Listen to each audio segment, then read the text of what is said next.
Good afternoon. I wanted to say hello to you. I'm John, and I'm doing a series on gardening. And today I'm going to talk about plants being adaptable to certain times and certain places. But first, I want to take a moment to say thank you to all of you who have watched these videos and who are kind of pulling for me. And I want to encourage anyone who's watching to hit the subscribe button. It doesn't cost you anything except your time, but it would help me a little bit. I would like for you to like or subscribe or pass on to someone else. Share the videos if they mean something to you. I started last week where I think you should start any discussion of gardening with the soil. And today I wanted to talk about plants because plants, oh, by the way, I saw something online this week that said E.T. was a plant. That was why he could touch the plants and make them come back to life.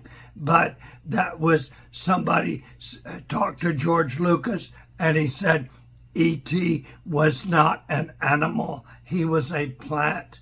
And I went kind of nuts over that. I thought it was really a fun idea.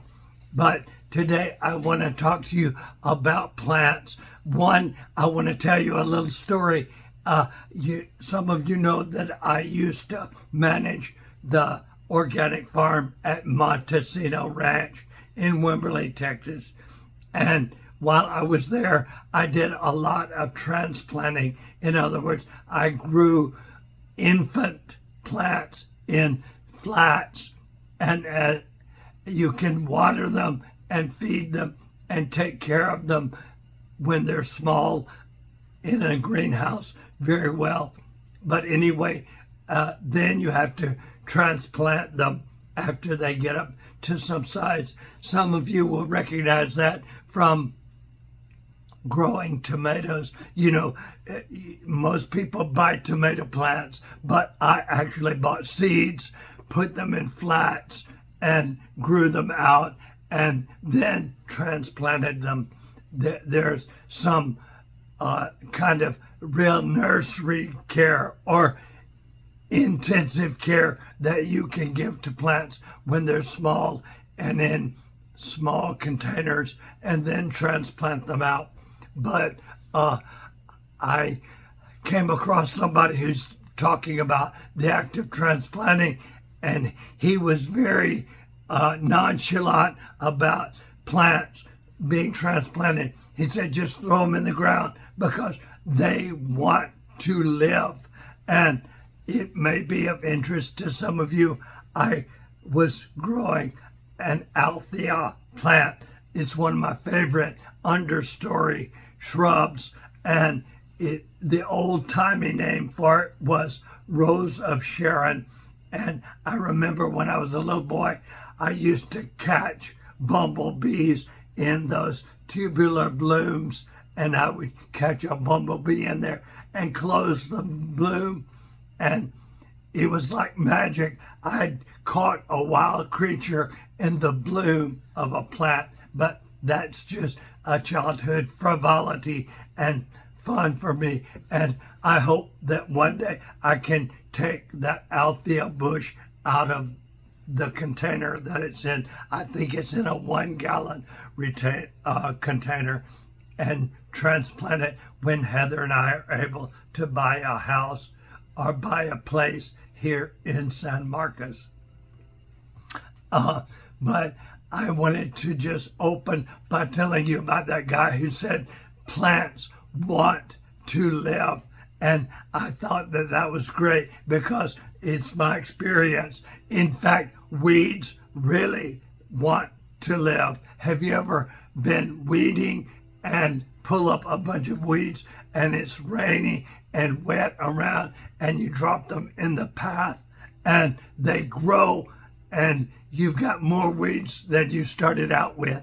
But that is just a way that I wanted to underscore how plants really do want to live. There is something in them. I think it's called life.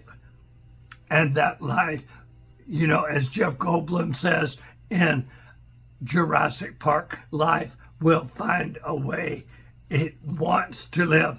And I don't know if you remember several years ago in the psychology section, there was a book by M. Scott Peck, and the book was called The Road Less Traveled.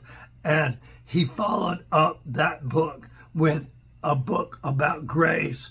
And he said his definition of grace is that somehow God, the universe, has built into living things a bias toward life. And that is my experience, that if you give something a second chance, it wants to live. And my daddy, Mr. Wright, my foster father, used to say about Mississippi, you know, he has 80 acres on the Big Creek bottom in Mississippi. And he used to say, if you turn your back on this place, it will grow up. And that is the truth about the Southeast, that you really don't have to do anything to grow something. It wants to grow.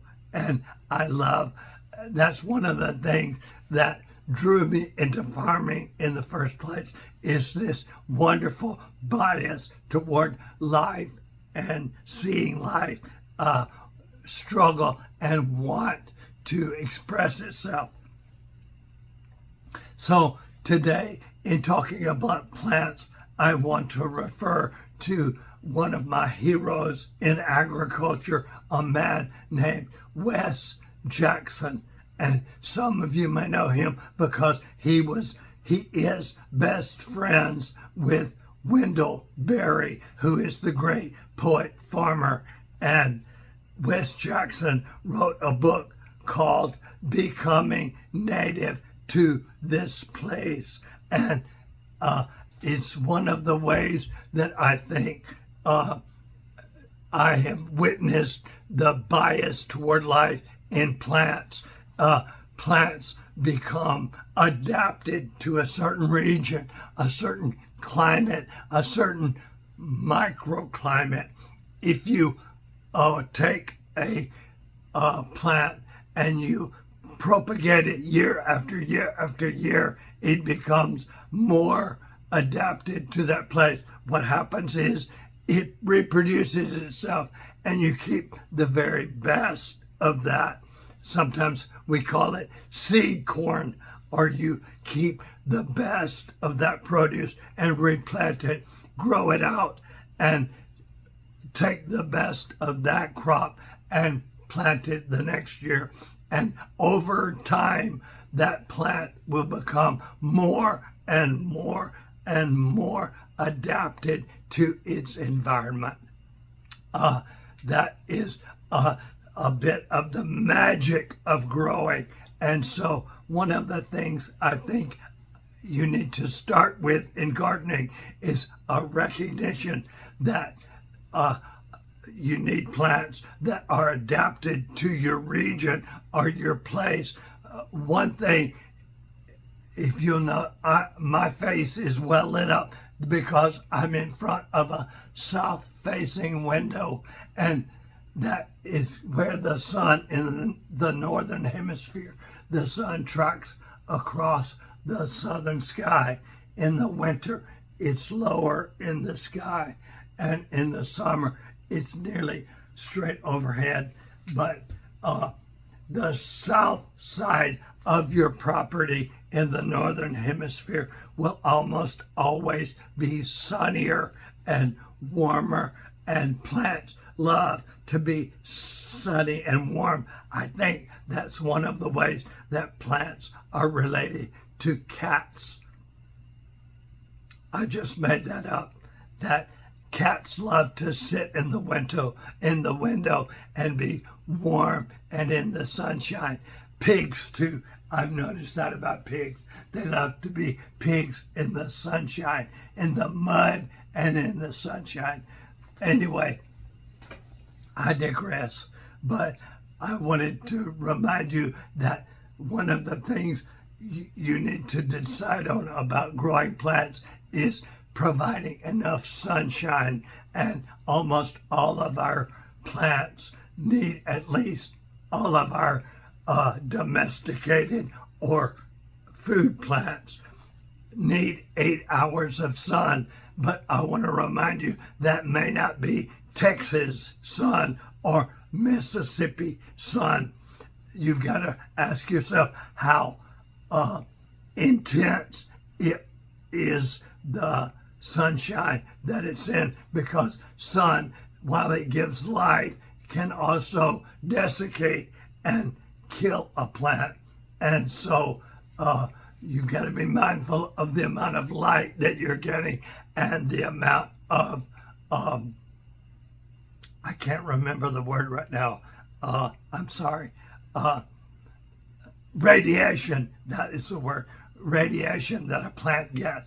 Because if the radiation is too strong, it will die. My time is slipping away, but I wanted to tell you a funny story. I got my hair cut here in San Marcos about 10 years ago, and the guy learned that I was a farmer, and he said, "Tell me, is it true the sun comes up in the east and it goes down in the west?" And I thought, is he serious?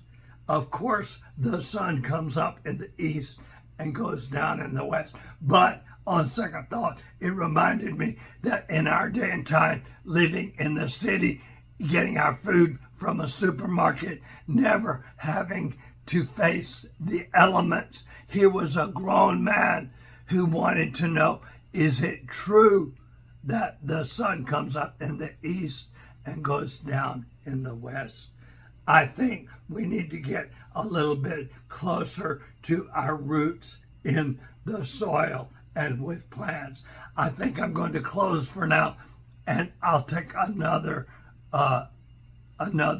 video on doing plants, and I'll come back to that next week. But thank you very much for watching the video, and I'll see you on the next one. In the meantime, watch out. The sun will come up in the east and it will go down in the west. Careful out there. Bye-bye.